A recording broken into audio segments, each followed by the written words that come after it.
เข้าโรงเรียนอยู่บ่เนี่ยไปโรงเรียนก็บ่มี ยังเข้าโรงเรียนอยู่เนาะ เขาเฮ็ดเพิ่นน่ะอยากเรียน เรียนมใด สี่แล้ว มสี่ ม เขาเรียนชื่อว่าจะได้สรุปแล้ว นายผู้ใดผิด ได้ทิพย์ก็ชื่องาน .4 ตอนนี้จักปีแล้วเจ้านะ 17 16 17ปีแล้ว เพิ่นอยากเรียน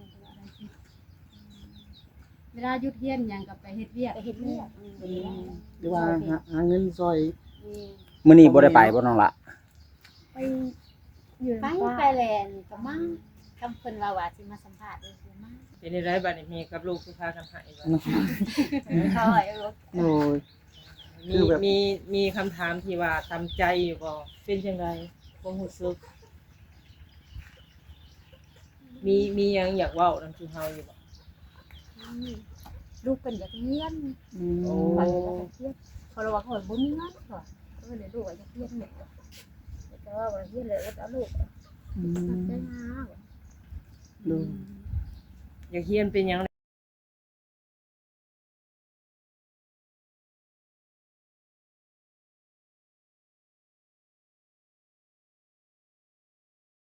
ซึ่งตัดภาพมามื้อนี้ก็อยู่ที่หมู่บ้านอีกหมู่บ้านหนึงพี่น้องเอ้ย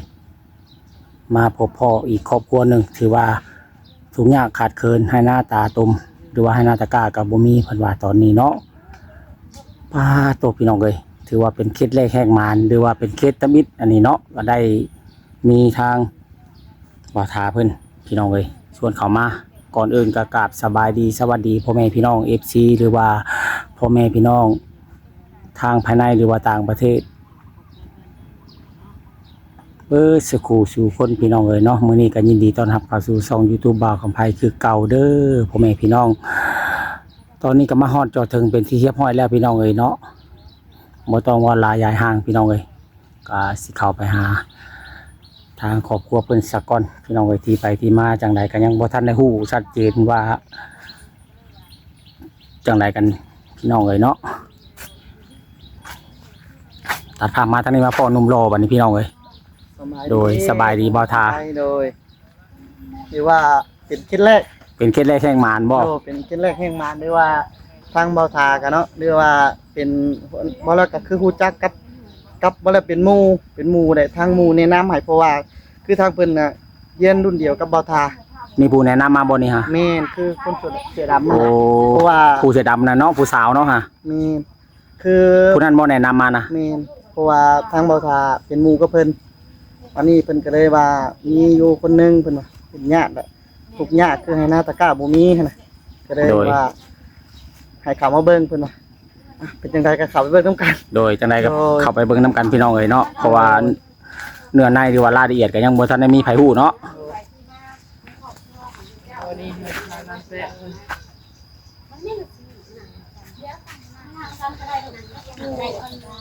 ผู้ที่ไปที่มาในครอบครัวเอื้อเพิ่นนะเฮาก็ยังบ่ทันได้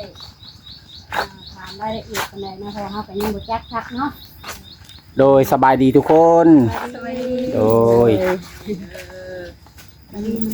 ก็คือเอื้อยนี่เป็นเจ้าของเฮือนหลังนี้เนาะ แม่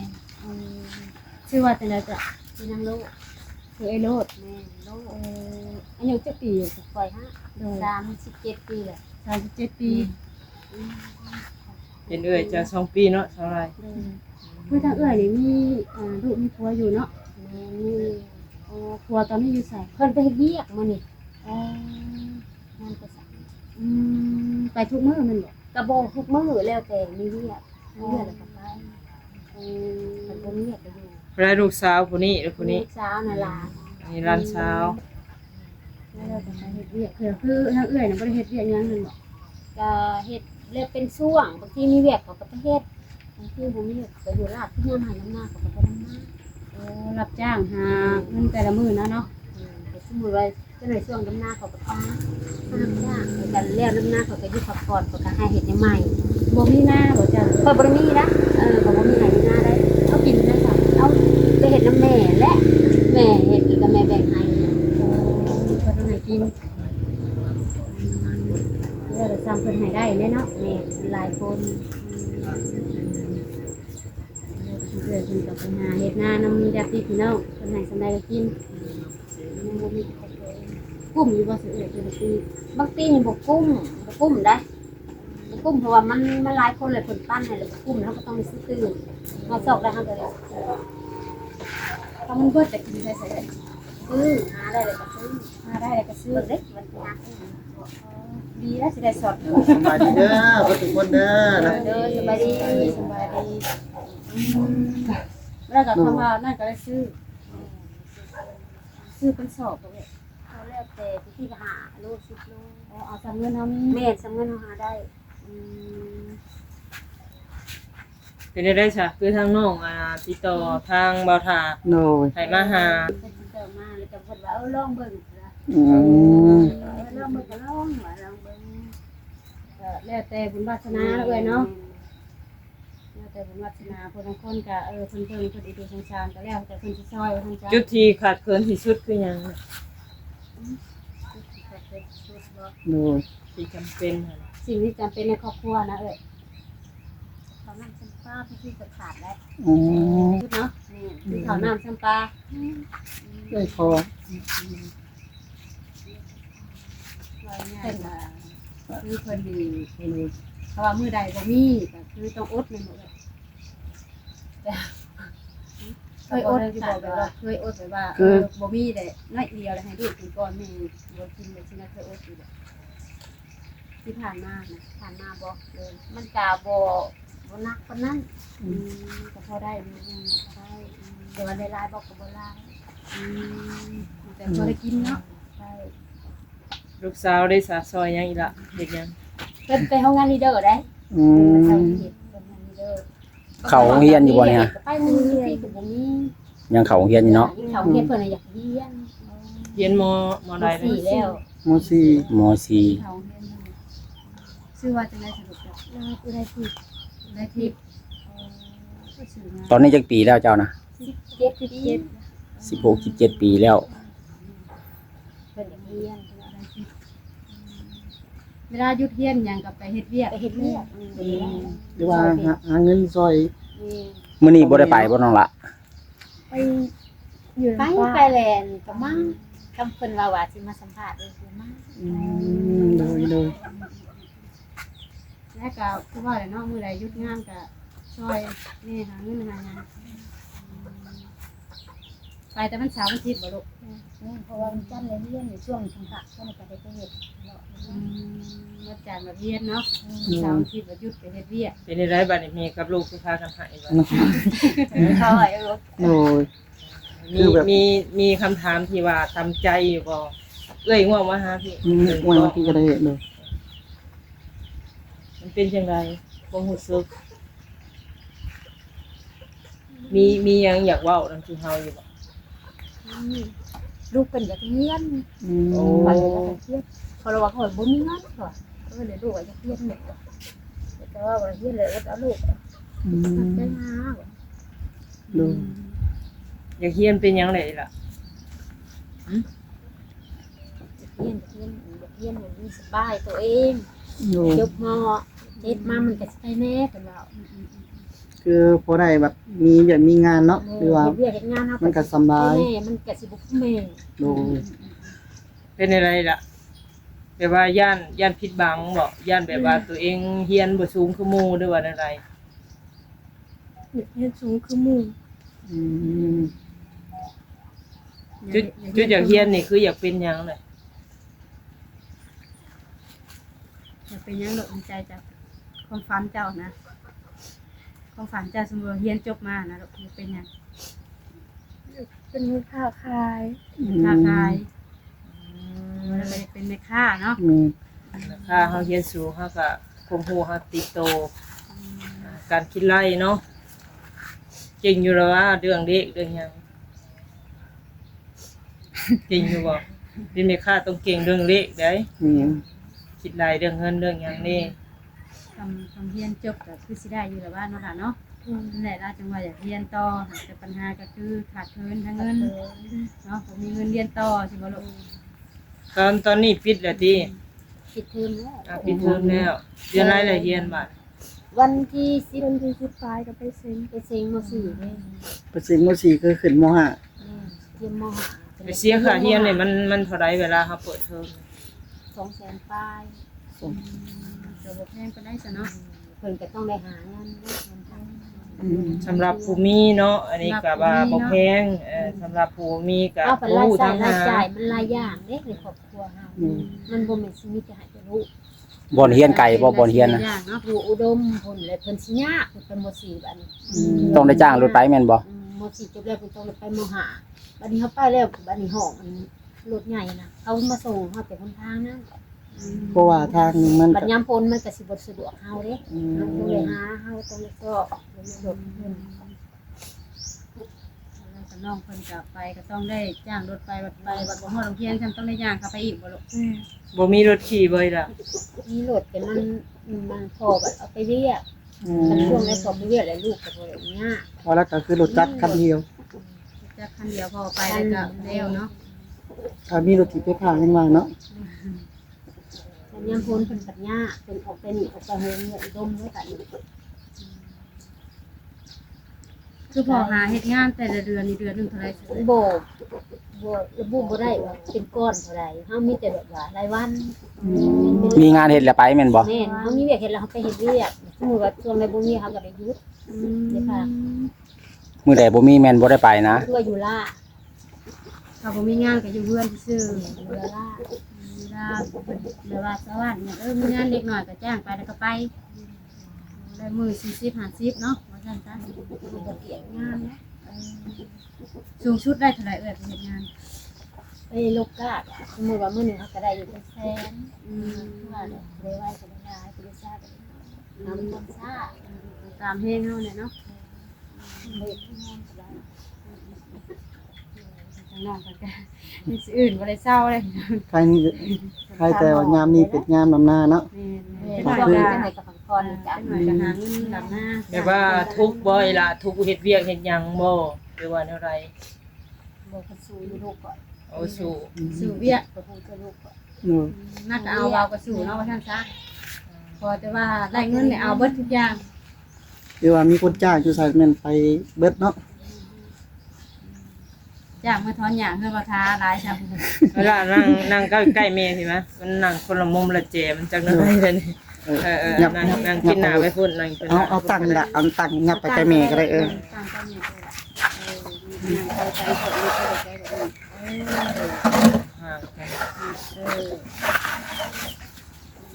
อันนี้คือลูกคนกกเนาะ ผู้ที่สอง ผู้ที่สอง คือกกแล้วก็เรียก ผู้หญิงบ่ ผู้ชายคนนะมันจำผิดก็ไปบ้านน้องคนนี้แหละจ้างไป ตอนนี้อาจจะเฮ็ดเวียกพอ เลยหับจ้างไปทำกันไปส่วนคู่ส่วนนั้นจันเลยไปเวียน จะปีสรุปปุ๊บ 18 18 19 ปี19ปี ยังบ่ทันได้มีลูกมีเมียเนาะ ยังเพิ่นยังเห็นนั่นคือพอ แล้วก็ยังบ่ทัน ซอยพ่อให้น้อง ซอยหาเงินให้น้องเฮียดซะก่อน มันบ่พอรายจ่ายแล้วมันครอบครัวมันหลาย จ่าย สับปลา ก็ ก็ เลย ซื้อเนาะ สิ่งที่จ่ายในครอบครัวนี่ก็มีแต่หลายแนวจ่ายว่าซั่น เศ ซะ รษฐกิจบ้านเมืองไม่ได้เห็นบ้านกันเมืองได้เขาจ่ายทุกอย่าง ก็คือเดียวหาเงินเนาะว่าซั่นซะเนาะ คือแม่ก็เฮ็ดอยู่แบบหมึกคือช่วงคือยำหน้าเขาก็ไปหาดำหน้าจ้าตกแรงมาเขาก็หาเห็ดกอกแกงๆจ้ากับไปอยู่ ดินนี่ก็เงินดินดาวอีกเนาะคือสมมุติว่าเพิ่นบ่อยู่เลยสิได้ไปอยู่ไสซะเด้ จักสิว่า จากทางไป มันเป็นดินไผนี่ อ๋อ มูลของพ่อแม่ผู้ใด ท้อง ของ ดิน พ่อแม่ทั้งเจ้าบ่ พ่อแม่ทั้งข้อย เพิ่นให้อยู่หรือว่าให้อยู่ชั่วคราวซื่อ เพิ่นให้อยู่ ๆโอ้ อยู่ตลอดบ่หรือว่าอยู่สุขาว กับบ่แล้วก็ว่าตลอดก็บ่ตลอดแล้วของเพิ่นเนาะสมมุติว่าเพิ่นบ่ทบบ่ทันเพิ่น อ๋อ ตักเป็นคือเพิ่นให้นี่ต้อง แม่ ได้ น ไป ก็ เนาะ เพราะว่าเพิ่นยังบ่ได้ให้เฮาตายโตเด้ อืม เพิ่นยังเป็นของเพิ่นอยู่ เป็นของเพิ่นอยู่ยังเฮาก็ยังบ่กล้าเฮ็ดแบบ แม่ เงินชานแบบเน้นหนาเนาะ แม่น แต่ว่าพออยู่ก็อยู่ไปก่ ก่ อ อน นอยู่ไปอยู่ไปตรงนี้ ใช้พักกันนอนฉันก็ได้ฉันนอนทั้งเรือนเบิดได้บ่ เพื่อนเมนข้างในเพื่อน ตารางนี่คือจังซั่นนี่นะ ถอยเฮ็ดหาได้ก็เก็บหันเก็บนี่ไว้พวกว่าพวกก็ไปเฮ็ดเวียกแล้วได้ยังมาเราก็เก็บเล็กๆน้อยๆไว้ อ เป็นเล็กเป็นเก็บเป็นสองเศษอันนั้นนี่เป็นหาได้มาเป็นหันเป็นนี่เขาก็เก็บไว้อะไรหามาได้เก็บเครื่องมาพูดเด็กๆน้อย จุดสิคิดก็คืออยากเฮียนเนาะอีหล่ะเนาะ น้องๆเป็นนี่ยังอยากเฮียนอยู่เนาะ อีก3 ปีเนาะ เป็นยังไงคือว่าค่อยคือว่าคิดค่อย แม่เคยเว่าเฮียนจมม .4 อะไรหายาบ่ เป็นอยากเฮียนแล้วแม่ว่าทำบัวไว้เลยก็ได้ยุดได้ว่าแต่ว่าบ่ได้อยากเฮียน แม่ว่าคันว่าบ่ไหวแล้วก็แม่ก็สิให้ออกแม่นบ่เพราะว่าบ่มีงบประมาณบ่มีทุนส่งลูกเรียนต่อในนี้แต่ลูกนี่อยากเรียนเนาะพี่น้องเอ้ย แต่ก็มันบ่ได้หลายปานใดค่าเทอมก็เนาะ แต่ว่าเฮาได้เก็บประจำเนี่ยเก็บหันเก็บนี่ทุกอย่างต้องได้เก็บ เสียหันเสียนี่เนาะ ค่ารถค่าล้างอีกเนาะ เสียค่ารถอีกก็หลายอยู่ได้ รถนี่พอเนาะบ่ค่ารถเนี่ย ค่ารถส่งนักเรียนนั่นแหล้ว คือบ้านเฮาไปนี่นะ ได้จ้าง แม่ จ้างเดือนเท่าไรสาขารถคนนึง เดือนหนึง200,000ป้ายบ่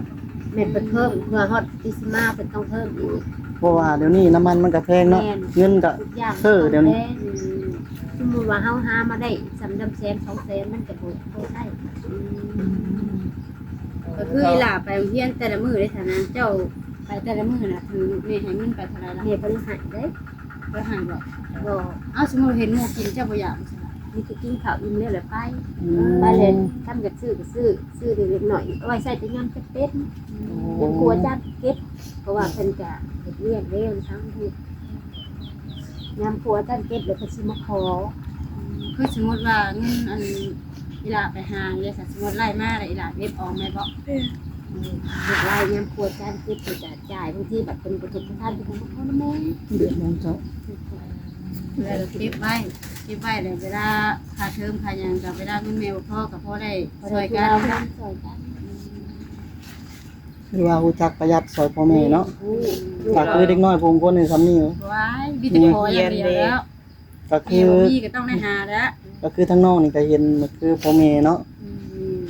เห็นพ่อแม่ทุกอย่างนั่นแหละ ใช่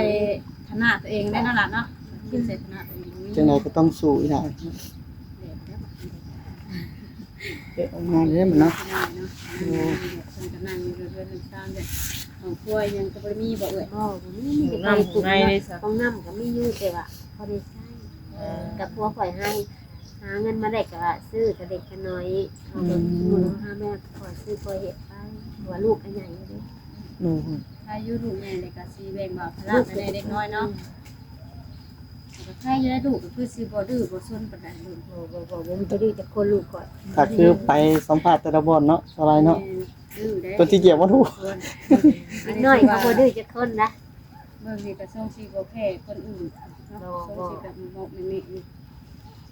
บ่ดื้อแล้ว เรียนจบออกมาเลยอยากเป็นแม่ค้าอยากขายบ่ความฝันนี่อยากขายหยังอยากขายเสื้อผ้าบ่หรือว่าขายเครื่องย่อยขาย ขายยังลูก คล้ายเสื้อผ้าคล้ายเครื่องย่อยคล้ายเครื่องทั่วไป ขายเครื่องทั่วไป แล้วขายเครื่องทั่วไปค่อยว่าง่ายก็ขายไปสิขายดีบ่ขายดีก็คอแต่ว่าได้แบบเงินหมุนกินไปแต่ละมื้อนะว่าซั่นๆเนาะเลยถึงขั้นว่าอยากขายแบบไล่ดอกหลายๆดอกพี่น้องเลยพอแต่ว่าได้เงินกินแต่ละมื้อละมื้อนะแต่ปัญหาเนี่ยกับคำสิขายเครื่องมันต้องมีที่เป็นของตัวเองเนาะหรือว่าตรงที่ใกล้ถนนใหญ่เนาะมันถึงค้าขายถึงเหมาะ ก็มีถ้าบ่มีดินก็ต้องเช่าเขา แม่นต้องมีงบประมาณอีกมีทุนอีก ต้องเลยเอาเรื่องเงิน แม่น ต้องว่าเรื่องว่าง่ายกับผู้ละถ้าน้องเป็นเรียนจบผู้ละหาเงินเก่งกว่านี้ก่อนผู้ละ มีแต่เป็นกำลังใจให้ตัวเองเลยล่ะเด้อเนาะกระสู้ต่อไปเนี่ยหน่อยท่อได้เห็นว่า ให้ก็สู้ๆเนาะ เคยก็ยังว่าอยู่คนล่ม ถ้าล่มแล้วบ่สู้ล่มไปเลยล่มได้ต้องสู้ ลมได้ต้องลุกแม่นบ่ นี่ล่มได้ต้องลุกต้องสู้ไปเรื่อยๆล่ะจากมือความฝันก็ต้องเป็นของเฮาถ้าเฮาบ่ท้อบ่ถอยเด้อสู้ต่อไปในเฮ็ดในสาพวกเฮาก็ได้จะมาถ่ายทำให้ทางผู้รับผู้ใหญ่เพิ่นเบิ่งเนาะแล้วแต่เพิ่นจะพิจารณาว่าเพิ่นสิเฮ็ดจังไดกับเคสนี้ก็แล้วแต่เพิ่นแหละ หรือว่าเคสนี้ก็เป็นเคสแรกเนาะ แม่นอีกอย่างก็เป็นเคสแรก โอ้ ยังบ่มีไผมาถ่ายท เบิ่งไปนํกันพี่น้องเอ้ยเนาะเฮาก็จักสิซอยจังไดได้แต่นั่งเบิ่งแล้วก็ถ่ายวิดีโอให้พ่อแม่พี่น้องเพิ่นได้เบิ่งนั่นแหละเนาะเอ้ยเนาะท่านได้พากันกินข้าวกินน้ำบ่นี่ กินแล้วบอก โอ้ยายว่ามาตะนางคุยเลยทั้งจอกไปกินข้าวได้ กินแล้วกินข้าว อีหลาได้กินบ่ แล้ว ได้ยังสู่ลูกกินค่ะ อีป้าคนเกี่ยวกับเครือกับข้าว ก็ได้แซ่บแล้วเนาะ แม่กินอาหารธรรมชาติบ้านเฮานั่นแหละ พอคนเดียวเนาะ แม่น ก็บ่ไหว้คือว่าแหละ บัดนี้แบบเนาะ ใช้จ่ายบัดหลาย ยังจากคนที่เขาโรงเรียนยังทอ เขามันซ้ำ เขาวัดสาม วันสาม เดี๋ยววันเสาร์วันอาทิตย์เลยไปหาผิดอยู่ซอยกัน คุณน้อยๆนี่ก็เข้า คนน้อยๆนี่ก็เขาก็สี่แล้วอย่างเขาเยียน มาพี่ลูกละมาหาเอ้ยกับแม่พี่ไว้ เอาวะ อายได้นะ ก็โอ้อายก็ว้าหน้าตาหล่อฉันสิอายหล่อว่าหาหล่อน่ะป้า เป็นคนขี้อายนะ เกยย่านแต่บ่ได้เฮียนเนาะ เนาะเอื้อยเราย่านแต่บ่ได้เฮียน โอ้พี่น้องเอ้ย ดีเลยเนาะคือว่า เฮียนอยู่เนาะอีหลา น้องๆอยากเฮียนเนาะถ้าเด็กน้อยปรุงก้นนี่คือบ่จักเฮียนเลย ข่อยเฮียนซั่นนี่ข่อยกล้าว่าเป็นข่อยอยากย่าแล้วได้ อายก็อยากเยียน พอสุกอยู่อยู่ คือพอได้ แบบว่าเขา เขียนออก เฮียน เนาะ น่ะนะ อ่านได้เขียนออก นี่ก็ถือว่าดีถ้าน้องก็อยากทำอยากเฮียนอยากว่าง่ายก็อยากเฮียนมาเลยก็อยากดูแลครอบครัวอยากดูแลพ่อดูแล อา แม่ ย กั ก็ นแหละ สู่ต้นได้อายกัน บางอันเด็กน้อยก็แบบว่าเขาเก็บกดไว้ก็คือแบบครอบครัวเฮาแบบลำบากจังซี่นะอยากให้ครอบครัวตัวเองดีขึ้นบางทีอาจจะคิดจุดนี้ เคยคิด ซ ว่า อย เคยคิดจะว่าจุดๆนี้อยากซอยสุดๆแต่เฮ็ดยังบ่ได้แม่นบ่เฮาว่าสิเฮ็ดแบบเต็มแฮงเฮาเต็มที่เฮาว่าคือว่าเลยเนาะจับหนีบ่ผิดหันเนาะสักหน้าว่าถึงดังคือเพิ่นเว้านั่นแหละ แม่น ถ้าว่าสิเอาเงินไปเฮ็ดส่วนนี้บัดส่วนนี้ก็อยากได้สิหั่นนะมันดอกสักหน้าว่าถึงดังอันนั้นก็ขาดอันนี้ก็ขาดหั้นนะดอกได้แต่นั่งเบิ่งกัน ในช่วงปิดเทอมนี่เจ้าเฮ็ดหยังใส่ล่ะ เฮ็ดหายดีโด โอ้ไปหาดิโลเดี๋ยวนี้ ยังไปอยู่บ่ อ๋อ ใบกับมือหรือก็ได้หาสิพัน อยู่ไสก็ อยู่ทางเรียนอุดมทางเรียน เบิดมื้อบ่ หามึงเลย แต่ว่ามื้อนี้หยุดแม่นบ่ เพราะว่า หยุดบ่ได้ไปเป็น เบิดมื้อเบิดเว้น คำคือเป็น ได้เงิน50,000กี คำ บ คือเป็นเงินบาทก็บ่ฮอด100ครับเนาะ โอ้ บ่ฮอดร้อย ประมาณ 7-80 บาท เนี่ยประมาณ7-80บาทนี่ แก๊สหนึ่ง500กีบ ถือ เฮ็ด เกิน จี เนาะ น ถืออ โอ้ ยู่ ให้ทุกคนจีน เฮ็ดจังไดเนาะเฮา บาง เลือก ที บ่ บ่ ได้ ได้เรียกก็ถือว่าเสาร์อาทิตย์แล้วก็บ่ได้เฮ็ดอยู่ละล่ะเป็นช่วงเอง หากแต่ไปนี่จักมุ่งของงานซะนะ เลิกเด้อ 7 โมงเลิกได้ซะละ เช้า7 5 โมง ของงาน7 โมงเลิก5 โมง ได้50,000 กีบได้เงิน50,000กีบถือว่าได้หลายที่สุดแม่นบ่สิ่งที่น้องหาได้เนาะ ได้จักแสนแล้วล่ะ ถ้าเฮ็ดมาเก็บได้เท่าไหร่แล้วลูก เก็บบ่ได้ เก็บบ่ได้ กิดถึง แม่นจำนั้นเก็บบ่ได้แน่นอน แม่นเก็บบ่ได้เพราะว่าเฮาค่ะอันคือเห็นเลยเนาะใช้จ่าย เพราะว่าบ่ได้ไปทุกมื้อแม่นบ่ เดินบ่ได้ไปทุกมื้อเลย มื้อใดเพิ่นต้องการใดก็ไป แม่นคือว่าคือมื้อว่างานเพิ่นเต็มแล้วเพิ่นก็บ่ได้ไปคือว่าสืบช่วงมันเช้าร์อาทิตย์ปั๊บหมู่ใส่เมดใส่พ่อเลยเด้หมู่ใส่พ่อแล้วแห ใส่ ละก็ ตา บ่ แด ได้ ง ไป ตาดำเลยแสดง ต้อง ว่า ให้เราละไอ้เฮาสู้เฮาเข้มแข็งจักมื้อจักวันมันก็เป็นของเฮาหั่นแหละอิหยังก็ได้ ซึ่งมือต้องเฮาต้องมีเนาะ เรื่อยๆแล้วมือมันก็ต้องมีแหละเนาะถ้าเฮาสู่ต่อไป ก็ง่ายเงิน50,000ซื้อน้ำซะ25,000แล้วมันสิเหลือหยังจะเอาอะไร จะหาคักอีก โอ้ ดิ คืออิหยังก็แพงเนาะเดี๋ยวนี้เนาะ แม่นี่ยัง ขนมขนมก็บ่มีซ้ำก่อนเอาพันหนึง ไปหาข้าวตัวเองแล้วก็ซื้อกินของกินเอง อันนี้ถือก็เบิดเนาะบ่มีหยังแต่ว่ามื้อ4-5แสนยังพอมีได้เก็บกิน2แสนยัง3แสนเนาะ เพิ่นเพิ่นคนไว้เขาเพิ่นบ่ไว้ผู้ใดไว้เขาก็ได้เป็นแสน อืม เพิ่นว่าสำเพ็งเพิ่นแหละ โอเคเนาะให้ทั้งสามมวล ต้องให้หลาย โดยมีแต่สู้ๆเนาะทางทีมงานเฮาก็เป็นกำลังใจให้ทางน้องอุทัยบ่ ทางอุทัยทิพย์ น้องอุทัยทิพย์ อุทัยน้องอุทัยส่งแล้วอันนี้ อุทัยหนึ่งอยู่สวรรค์บ่ แม่นอุทัยส่งอยู่นี่โอ้ยเนาะ พี่น้องเอกก็เป็นกำลังใจให้ทางน้องเพิ่นเนาะ แม่นเป็นกำลังใจให้ทั้งน้องเพิ่น ให้น้องมองเห็นอยากสวยอยากสู้อุปถัมภ์ทางน้องเพิ่นการทำการเรียนการศึกษาเว้าสั้นๆซะเนาะก็คือว่าได้ติดต่อทีมงานเฮาได้เลยสายบุญเนาะทุกคนนี่ล่ะพี่น้องเอ้ย เอาไว้ให้เจ้าซื้อกิน มาเห็นแล้วก็เป็นตาดูโจรทั้งน้องเพิ่นพี่น้องเลยเพิ่นก็อยากทำอยากเฮียนอยู่หากแต่ว่าทั้งแม่ก็งบประมาณหรือว่าขาด ได้มีอะไร ด้านทุนการศึกษานั่นแหละจังใดก็ฝากพ่อแม่พี่น้องหรือว่าฝากผู้รักผู้ใหญ่ใจบุญได้มาเห็นคลิปนี้เนาะอยากช่วยเหลือทั้งน้องเพิ่นหรือว่าอยากจะซัพพอร์ตหรือว่าอยากส่งเสริมให้ทั้งน้องเพิ่นนี่ความพันของน้องเพิ่นให้ได้เป็นจริงพี่น้องเลยก็ทักมาได้เนาะทางเฮาก็ยินดีเป็นสะพานบุญให้พ่อแม่พี่น้อง